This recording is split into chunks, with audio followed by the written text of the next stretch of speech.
એટલે હવે આપણે 8મો વિભાગ લઈએ છીએ કે બહિર્ગોળ આપણે બહિર્ગોળ અરીસો છે એના પ્રતિબિંબ કેવા પડે છે એમાંથી એ વસ્તુ જોવાની છે। હવે આમાં પેલામાં જે 6 જગ્યાએ વસ્તુ મૂકી હતી એમાં આટલી બધી જગ્યાએ નથી મૂકી શકાતું। અહીંયા વસ્તુ અનંત અંતરે એટલે એક કિસ્સો એવો છે કે અનંત અંતરે વસ્તુ પડી છે અને જો આ બહિર્ગોળ અરીસો છે એટલે આપણે ફરીથી ચિત્ર દોરીએ કે આપણે પેલા અંતર્ગોળ અરીસો હતો એ એમ કે અંદરની બાજુ કિરણ પડતા હતા। બહિર્ગોળ અરીસો એટલે એનું કેન્દ્ર પેલી બાજુ હોય અને આના ઉપર કિરણ પડતા હોય।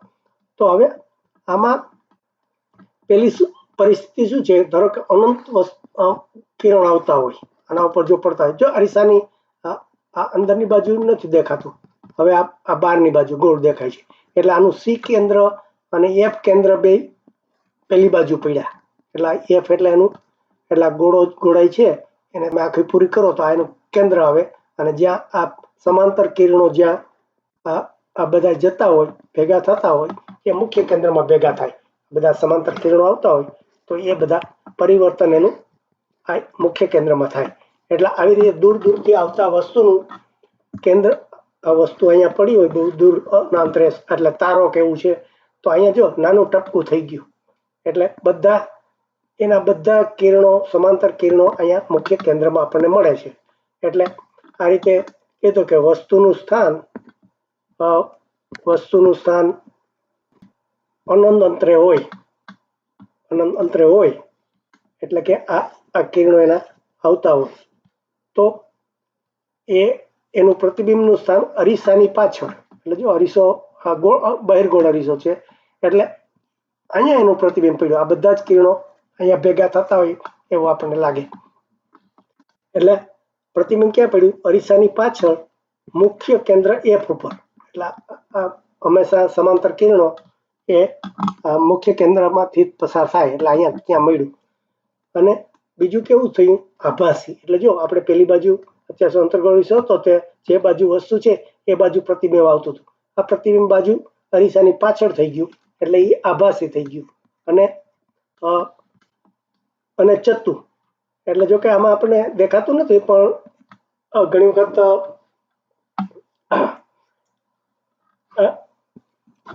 એ ટપકું છે એટલે ખબર નથી એટલે અત્યંત નાનું બિંદુવત કીધું છે એટલે આપણે ચત્તુ છે કે નહીં આમાં ના કહી શકીએ, પણ ત્યાર પછીનો જે કિસ્સો છે ને એના ઉપરથી અમને ખબર પડશે। કારણ કે એમાં આપણે શું કરીએ છીએ, આપણે આ બીજામાં કે આ બીજો કિસ્સો કેવો છે, કારણ કે આ બાજુ કેન્દ્ર બીજું કાંઈ નથી, સીધું એનું આ આપણું આ જે અક્ષ છે એનું જે મધ્યબિંદુ છે પોલ પી એ જ છે। એટલે વસ્તુ આપણે હવે ક્યાં મૂકી બીજા કિસ્સામાં તો કે બસ આ પોલની થોડી દૂર એટલે અનંત અંતર અને ધ્રુવ વચ્ચે, ધ્રુવ એટલે આ પોલ આ પી એટલે આ વસ્તુ આપણે બે જ રીતે મૂકી શકીએ, એક અનંતથી આવે અને આ એક પોલથી થોડે અંતરે।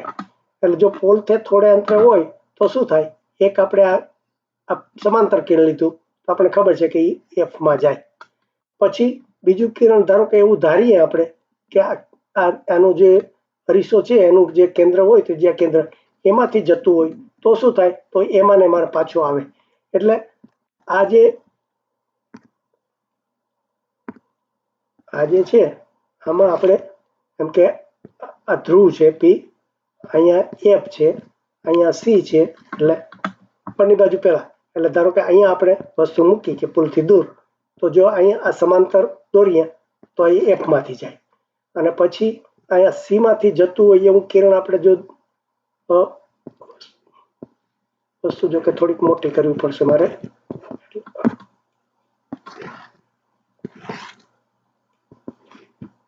આ વસ્તુ અહીંયા આ ધ્રુવ છે, અહીંયા આપણો એફ કેન્દ્ર છે, અહીંયા સી કેન્દ્ર છે।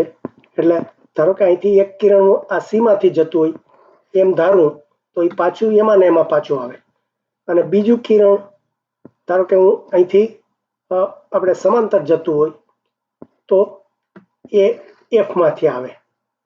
એટલે આ રીતે, જો કે મારે આકૃતિ બરોબર નથી થઈ કારણ કે આનું કેન્દ્ર એને જે રીતે ગોળાઈ છે એ પ્રમાણે જેના કેન્દ્ર હોય એ નથી, પણ આપણે આમાં જોઈ લઈએ તો કે આ એ બી વસ્તુ છે એને આ સમાંતર કિરણ જતું હોય તો સમાંતર હંમેશા આ મુખ્ય કેન્દ્રમાંથી જાય, એટલે અહીંથી આ પાછું ફરે, પણ એ આ તરફ એને લંબાવો પાછળથી તો અહીંયા એફ તરફમાં જતું હોય લાગે. અહીંથી અરીસાની આ બાજુ, એટલે પરાવર્તન તો આમાંથી થાય આ દિશામાં.